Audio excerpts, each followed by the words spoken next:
इसे नहीं मानेगी। जो यौवन और सुंदरता तुझे तड़पा रही है, मैं उस सुंदरता को ही समाप्त कर देता हूं।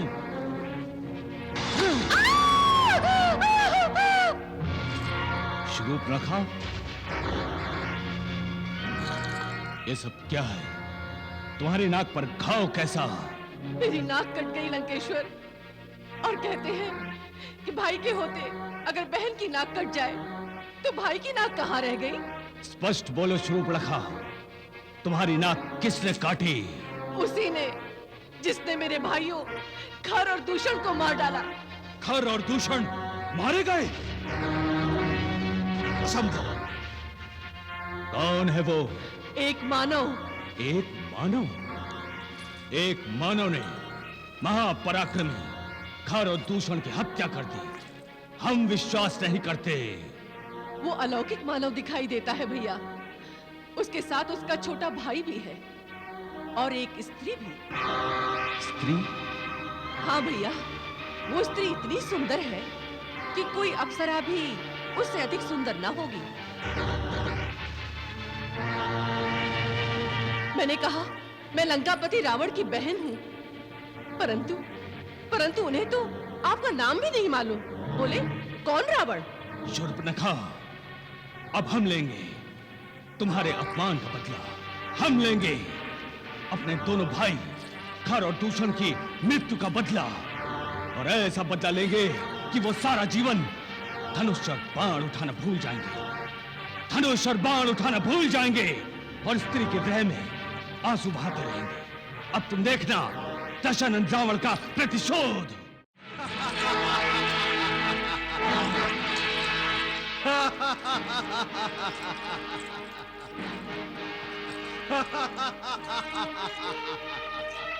अब क्यों हंसी के ठहाके लगा रहे हो शनिदेव? इस काल कोठरी की घुटन में तुमने क्या पा लिया?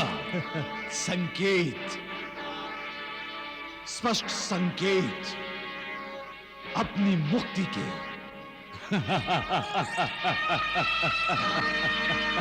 मुक्ति और इस कारावास से। अपनी कल्पना के अश्रु दौड़ाना बंद करो शनिदेव। इस कारावास से तुम्हारी मुक्ति असंभव है। असंभव को संभव करने आ गए हैं प्रभु श्री राम।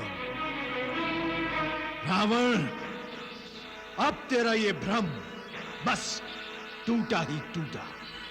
तुम क्या उस वनवासी राजकुमार की बात कर रहे हो? हाँ, वही वनवासी राजकुमार जिसने तुम्हारी बहन शूर्पणखा का अपमान करके तुम्हारी नाक काट दी। शनिदेव, अपने आप को त्रिलोकपति बोलते हो ना? हाँ, जाओ, जाकर अपने अपमान का प्रतिशोध लो। जाओ, जाकर युद्ध करो श्री राम से और दिखाओ अपना सामर्थ्य। अपना सामर्थ्य दिखाने के लिए क्या मैं उस तुच्छ वनवासी से युद्ध करूं? कभी नहीं। हाँ, ये क्यों नहीं कहते कि अपनी मृत्यु के भय से तुम भयभीत हो? मृत्यु और रावण की? रावण अजय है, तुम नहीं जानते क्या? अर्थात तुम अपमान का कड़वा घूंट पी लोगे। अपनी बहन के नाक काटने वाले से प्रतिशोध नहीं लोगे? लूंगा, अवश्य लूंगा, और ऐसा प्रतिशोध लूंगा कि राम की नाक कट जाए और वो तड़प तड़प कर अपने प्राण त्याग दे। शनिदेव, अब तुम देखना मेरा प्रतिशोध। राम की स्त्री सीता उसके साथ है ना? हाँ?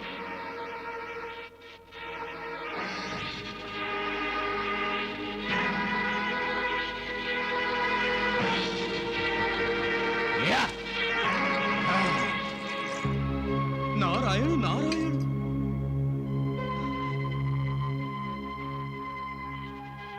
हे महादेव, आपका भक्त तो छल कपट का प्रयोग करने जा रहा है। ये सब तो भगवान विष्णु की माया का प्रभाव है देवर्षि।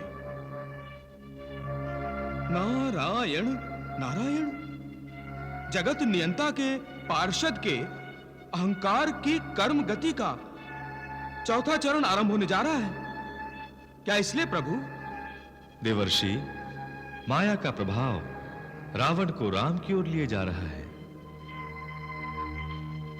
अब मुझे महामाया लक्ष्मी स्वरूपा सीता की सुरक्षा का प्रबंध करना होगा।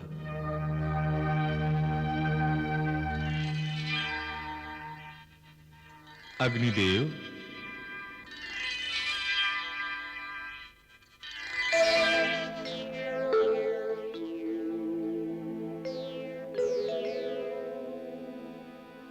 कहाँ खोए हुए हैं मर्यादा पुरुषोत्तम? लीला प्रसार का समय आ गया है सीते। आपको अपने शक्ति रूप में मुझ में समाना होगा और मायावी सीता के रूप में मेरी पत्नी बनकर माया के इस खेल में मेरा सहयोग देना होगा। वो कैसे प्रभु? वो देखो।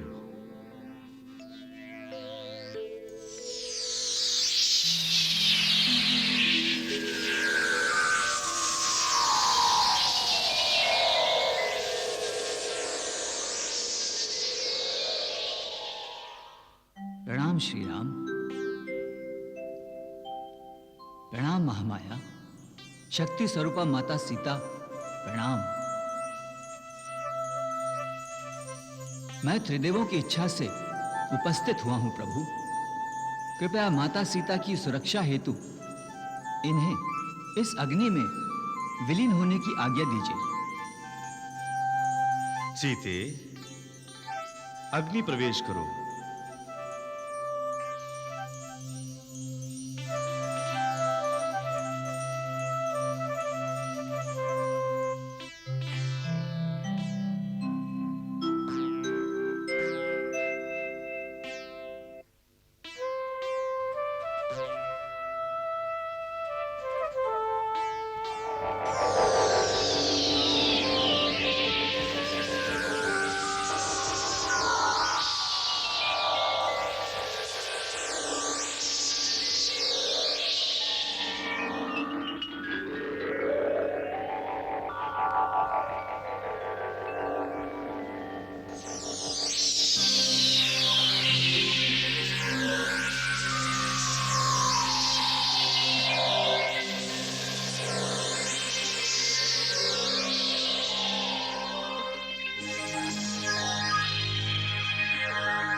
मामा श्री, कहीं ये वही धनुधारी तो नहीं है?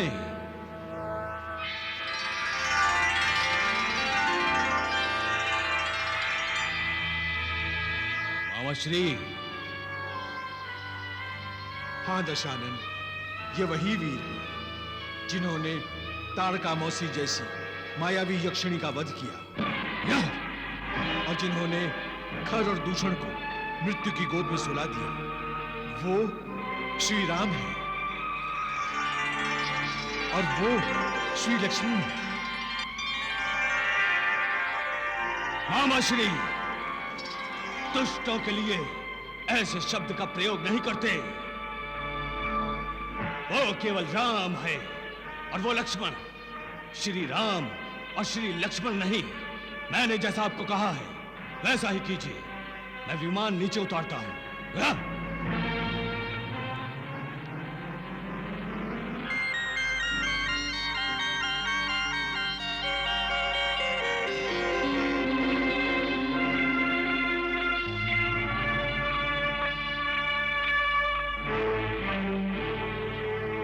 जाओ और मेरी आज्ञा का पालन करो। जो आज्ञा।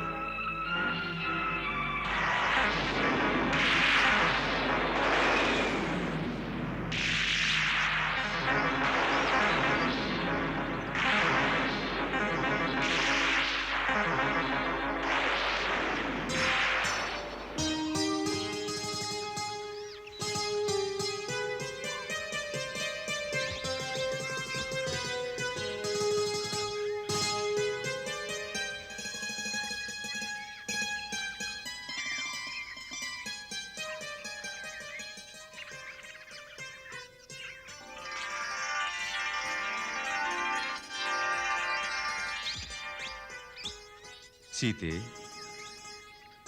तुम्हें स्मरण है हमें अयोध्या छोड़े कितने वर्ष बीत गए? मेरी अयोध्या तो जहां मेरे स्वामी है वही है। मैं तो कभी अयोध्या से बाहर आई ही नहीं।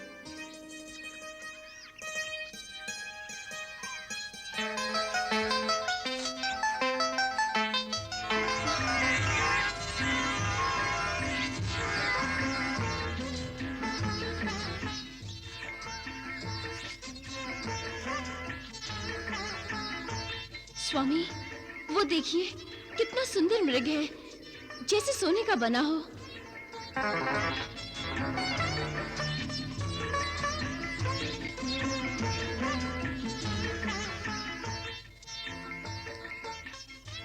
मैया ठीक कह रही हैं।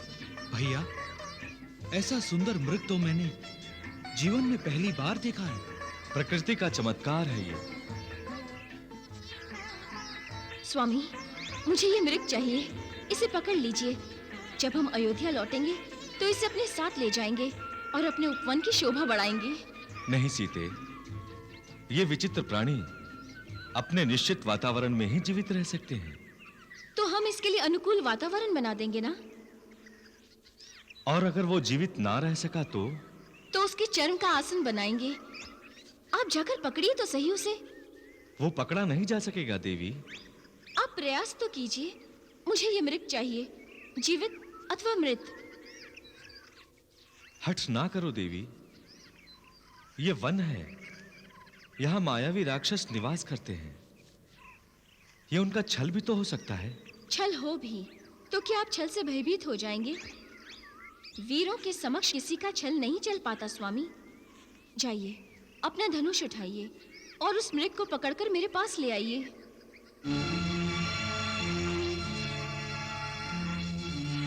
वो भाग जाएगा स्वामी। ठीक है सीते, यदि तुम्हारी यही इच्छा है तो। लक्ष्मण। भैया, मैं जाऊं भैया? मैं पकड़ लाता हूं उस मृग को।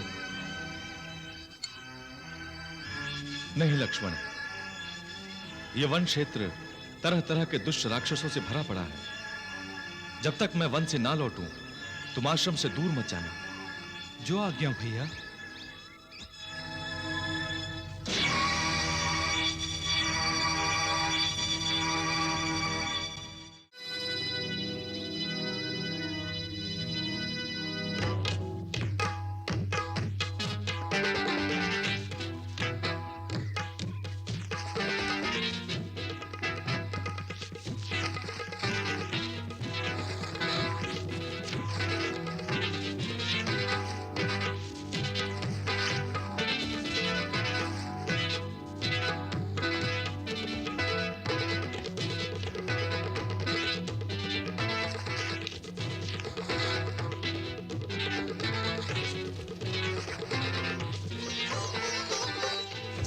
निगम लेती सिर ध्यान न पावा, ध्यान न पावा, माया मृग पाछे सो धावा।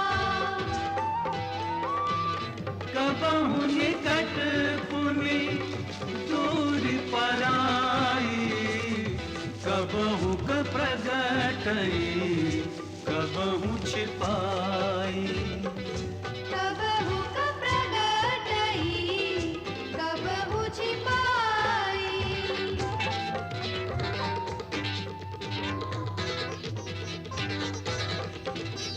प्रगटत दुरत करत छल भूरी। एहि विधि प्रभु ही दयौले दूरी।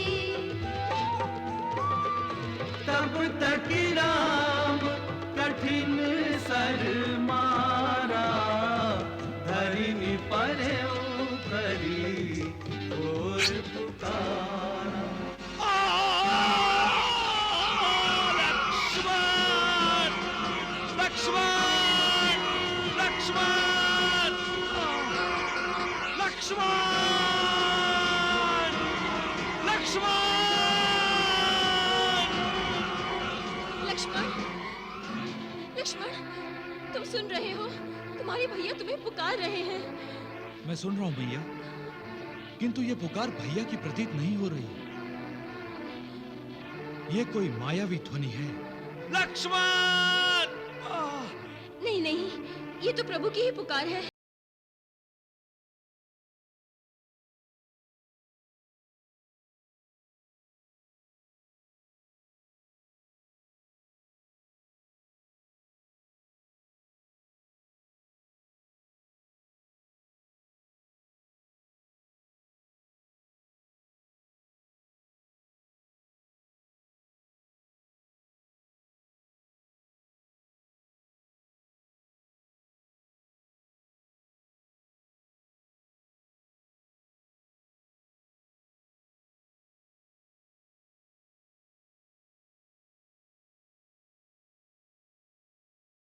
अग्रज की कोई चिंता नहीं है। मैया, मुझे तो आपकी चिंता है। मत कहो मुझे मैया। तुम्हारा मन अपने भाई की चिंता छोड़कर मेरी चिंता क्यों कर रहा है? अवश्य ही तुम्हारे मन में कुछ और है। मैया, मैया, ये आप क्या कह रही हैं? ये आप क्या कह रही हैं मैया?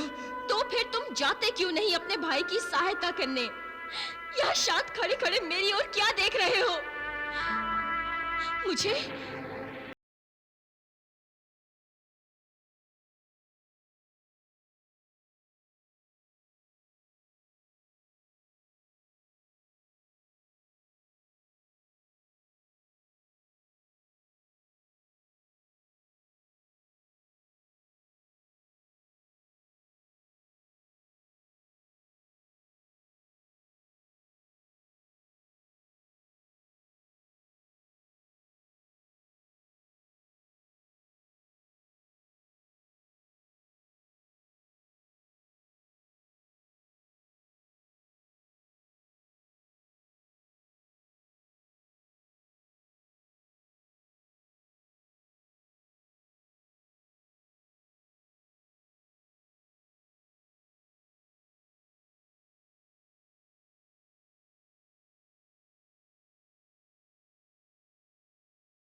निर्जन स्थान पर आप अकेली हैं, इसलिए आपकी सुरक्षा के लिए इस आश्रम के चारों ओर मैं एक सीमा रेखा खींच देता हूं।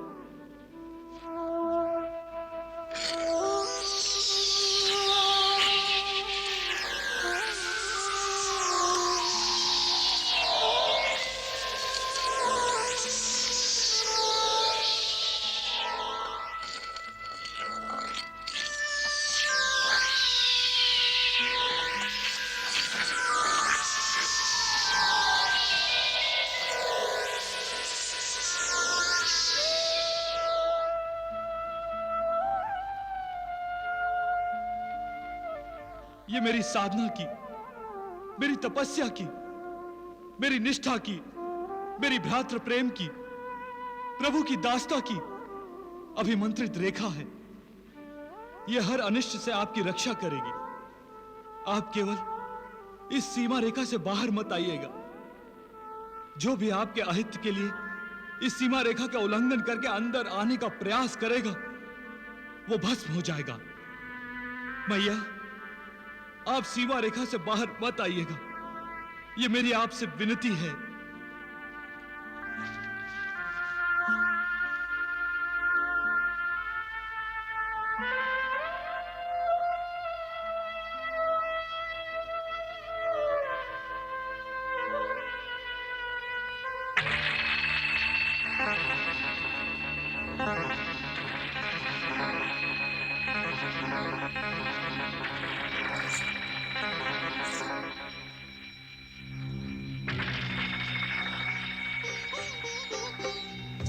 सुन बीच 10 कंधर देखा, आवा निकट जति के देखा, जाके कर सुर असुर डेराही, निसी न नींद दिन अन्न न खाही, निसी न नींद दिन अन्न न खाही। भिक्षाम देहि, भिक्षाम देहि। सो 10 शीस स्वान की नाई, स्वान की नाई, इत उत चिताई चला भड़ी हाई, इनको पंथ पग देत खगेसा, रह न तेज तन बुद्धि बल लेसा, रह न तेज तन भिक्षाम देहि, बल लेसा। भिक्षाम देहि।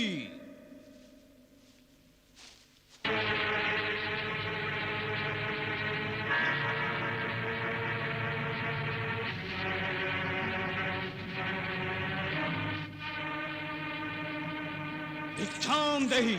महात्मन, प्रणाम स्वीकार करें। प्रणाम। हे तपस्वी, मेरे स्वामी वन में गए हैं। जब तक वो वापस नहीं आते, तब तक आप सरोवर पर जाकर स्नान ध्यान कर लौट आइए, और तब तक मैं अतिथि सत्कार का प्रबंध कर लेती हूँ। हे देवी, हम हिमाचल के सिद्धाश्रम के तपस्वी हैं, और केवल भिक्षा मांगने की इच्छा से हम तुम्हारे द्वार पर आए हैं। यदि तुम भिक्षा देने में असमर्थ हो तो बता दो, हम तुम्हें आशीर्वाद देकर ही चले जाएंगे। परंतु यदि तुम भिक्षा देने का सामर्थ्य रखते हुए भी भिक्षा नहीं दोगी तो भयानक संकट में आ जाओगी।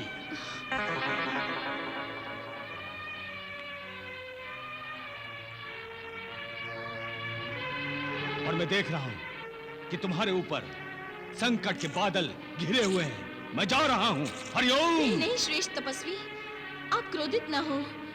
मैं अभी आपका सत्कार करती हूँ।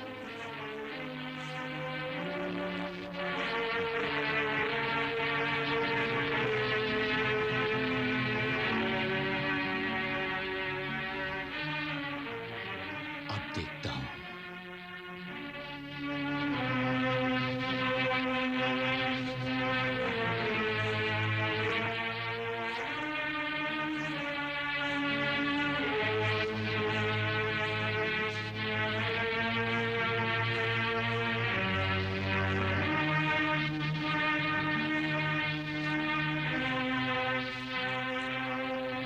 लीजिए महात्मा, इस समय जो कुछ है उसे स्वीकार कीजिए।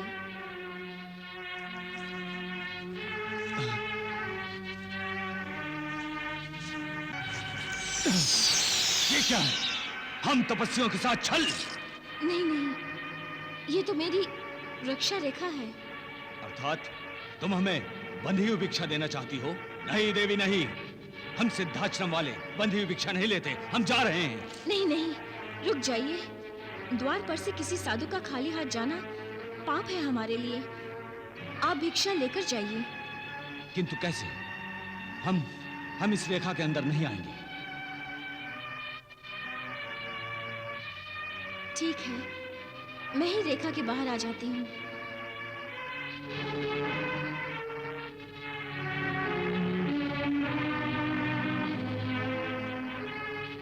भैया लक्ष्मण, मैं रघुकुल मर्यादा की रक्षा के लिए तुम्हारे आदेश की अवहेलना कर रही हूँ, क्षमा करना। लीजिए महात्मा।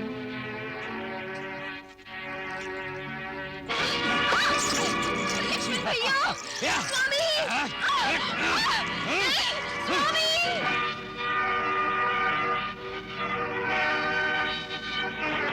हे आर्य! भैया लक्ष्मण! छोड़ मुझे, दुष्ट पापी! छोड़ दो मुझे! श्री राम!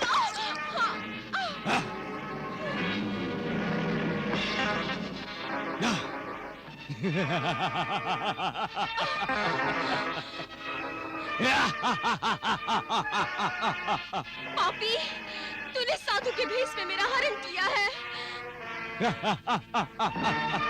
हाँ किया है, और जानती हो क्यों किया है? क्योंकि तुम्हारे पति राम और लक्ष्मण ने हमारी बहन शूर्पणखा का अपमान किया था, और ये उस अपमान का प्रतिशोध है, प्रतिशोध। अब मैं तुझे लंका ले जाऊंगा और वहां अपनी रानी बनाऊंगा, रानी। नहीं! श्री राम! हे प्रभु! हे लक्ष्मण! हे आर्य! भैया लक्ष्मण! श्री राम! हे लक्ष्मण! हे लक्ष्मण! बचाओ! अब तुम्हें मेरे चंगुल से कोई नहीं बचा सकता सीते। हे आर्य!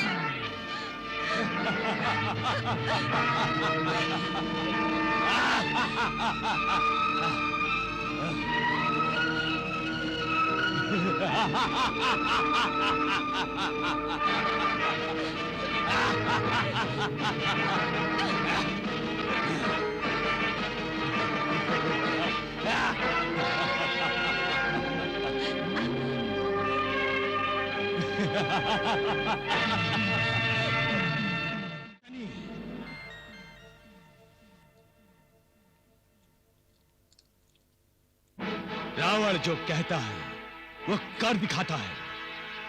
तुम्हें ये सुनकर प्रसन्नता होगी और तुम आनंद लेते हुए अपनी हंसी का प्रदर्शन करोगे। प्रदर्शन। क्या श्री राम पर विजय प्राप्त करके आए हो? विजय तो रावण की चरणदासी है शनिदेव, चरणदासी। मैं तो राम की नाक काट कर ही ले आया हूं। शनि, उसने मेरी बहन की नाक काटी थी और मैं उसका अहंकार और अभिमान लूट लाया हूं, और मैंने राम की पत्नी का हरण कर लिया है।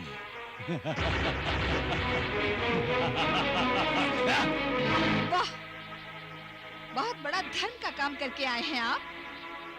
शोभा देता है दशानन को किसी और की पत्नी का हरण करना। आप वीर हैं, महायोद्धा हैं, कोई चोर या लुटेरे नहीं हैं। रणभूमि में जब आप शत्रु का वध करते हैं, उन पर विजय पाते हैं, तो हमें आप पर गर्व होता है। परंतु किसी स्त्री का हरण, उफ! छी! ब्रह्मांड का अधिपति इतना तुच्छ और नीच व्यवहार कर सकता है, ये तो हमें ज्ञात नहीं था। आप अभी जाइए और सीता को सम्मान सहित उसके पति के पास लौटा आइए। युद्ध भी एक खेल होता है महारानी, और उसके भी दांव होते हैं, जो हर एक योद्धा अपने अपने ज्ञान और अपने अपने अस्त्र शस्त्रों का प्रयोग समय और दशा को देखते हुए करता है। मंतव्य होता है शत्रु की शक्ति को क्षीण करना। सीता का हरण करके राम की सबसे प्रिय वस्तु उससे मैंने छीन ली है। अब वो युद्ध का नहीं, केवल सीता की सोचेगा और उसे ढूंढते ढूंढते अपने प्राण त्याग देगा। तो क्या सीता अब लंका में रहेगी? यदि वो चाहेगी तो हम उसे रानी बनाने में देर नहीं करेंगे।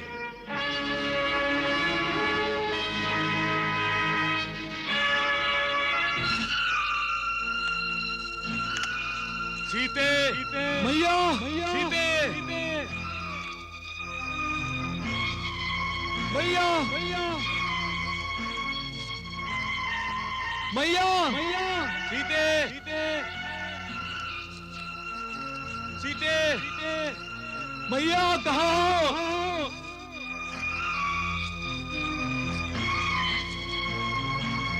सीते मैया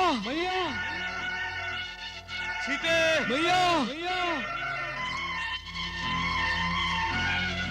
सीते सीते मैया मैया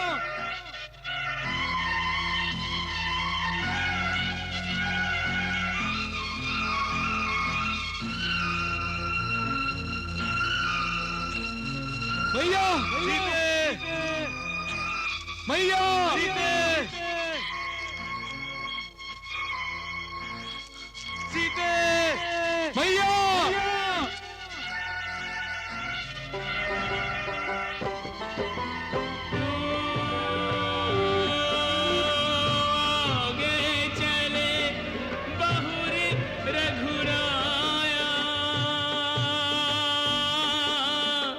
ऋष्यमुख पर्वत नियराया।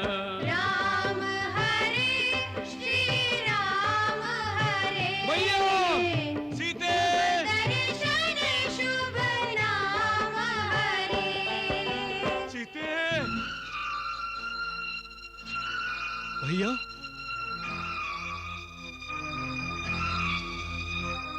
सीते प्रभु, राम तो जानते हैं जिस सीता का हरण हुआ है वो मायावी है। साक्षात सीता मैया तो अग्निदेव के पास सुरक्षित हैं। फिर क्यों राम इस प्रकार विलाप कर रहे हैं? क्यों श्री राम पत्नी वियोग में ठोकरें खाते हुए वन वन भटक रहे हैं? देवर्षि, ये सब आपके कारण हो रहा है। मेरे कारण प्रभु? मेरे कारण? नारायण नारायण। आप भूल गए, मुझे शाप दिया था आपने कि मैं पत्नी वियोग में व्याकुल होकर भटकूंगा। मैं नारद आपको शाप देता हूं। भगवान विष्णु एक ऋषि जैसे स्त्री के वियोग में जिस तरह मैं तड़पा हूं, वैसे ही एक समय नारी विरह में आपको भी व्याकुल होना पड़ेगा। आपको भी। भला मैं आपके वचनों का निरादर कैसे कर सकता हूँ? नारायण नारायण। प्रभु, मैं क्षमा चाहता हूँ। और आप ये क्यों भूल रहे हैं कि वो इस समय मानव रूप में है? मानव की जो मर्यादा है उसका उल्लंघन वो कभी नहीं करना चाहेंगे। नारायण नारायण। ये प्रभु की लीला है देवर्षि। सीता भूमि जां है और अग्नि भूमि देव है। अतः भूमि जां अर्थात भूमि पुत्री अपने पिता के पास सुरक्षित है। संसार के लिए तो श्री राम की पत्नी का हरण हुआ है, इसीलिए श्री राम व्याकुल हैं। आप उचित कह रहे हैं भगवान। नारायण नारायण।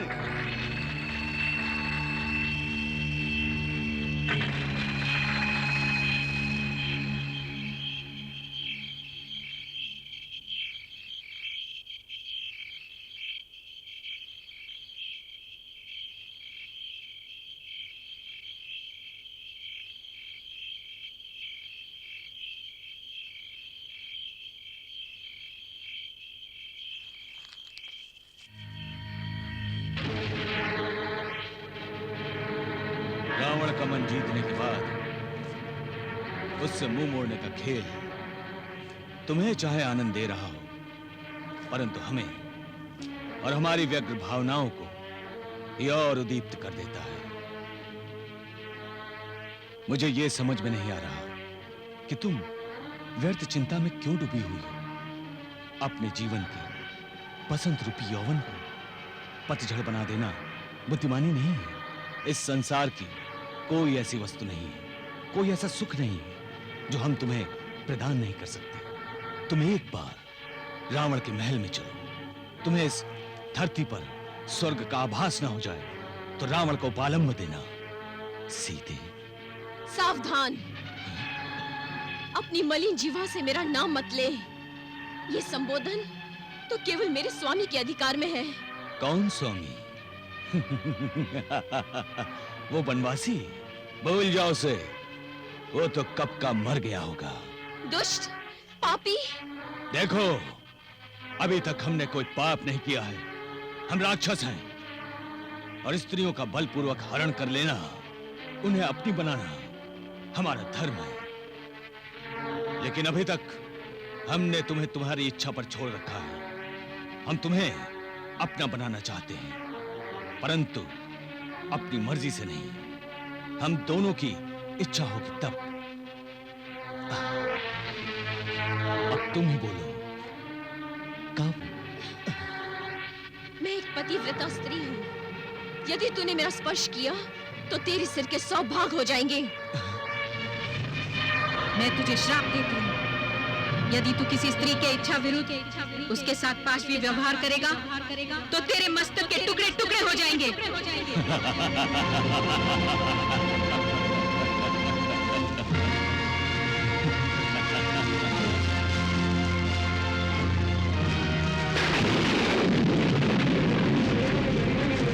तूने मेरे पवित्र शरीर को छुआ है, अब यह मेरे विष्णु भगवान के योग्य नहीं रहा, अतः मैं इसका दहन कर रही हूँ। तूने विष्णु की धरोहर का अपमान किया है, अतः मैं अगले जन्म में तेरे वध का कारण बनकर उत्पन्न होऊंगी।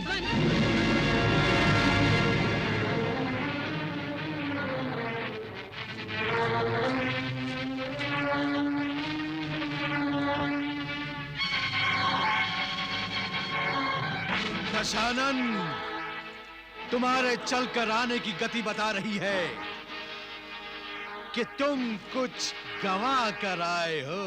क्या लुटा कर आया हूं? क्या गंवा कर आया हूं? कौन लूट सकता है मुझे? कौन मुझसे कुछ छीन सकता है? किस में शक्ति है जो रावण के सामने आ भी सके? या झल्ला क्यों रहे हो? मैं जानता हूं तुम्हारे अहम को बहुत बड़ा धक्का लगा है। जो तुम करना चाहते थे वो कर नहीं पाए, इसीलिए अपने आप को मन ही मन बहुत धिक्कार रहे हो, है ना? सीता की ओर बढ़ने का साहस तो किया था, परंतु सिर के 100 टुकड़े।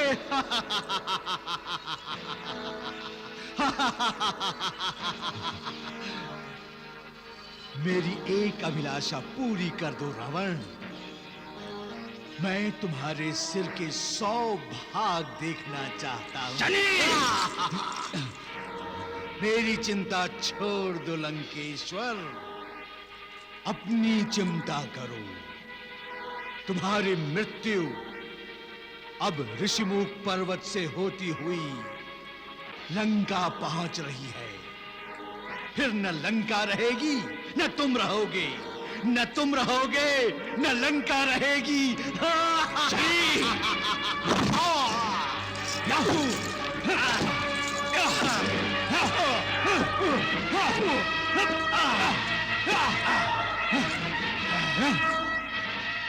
मूर्ख!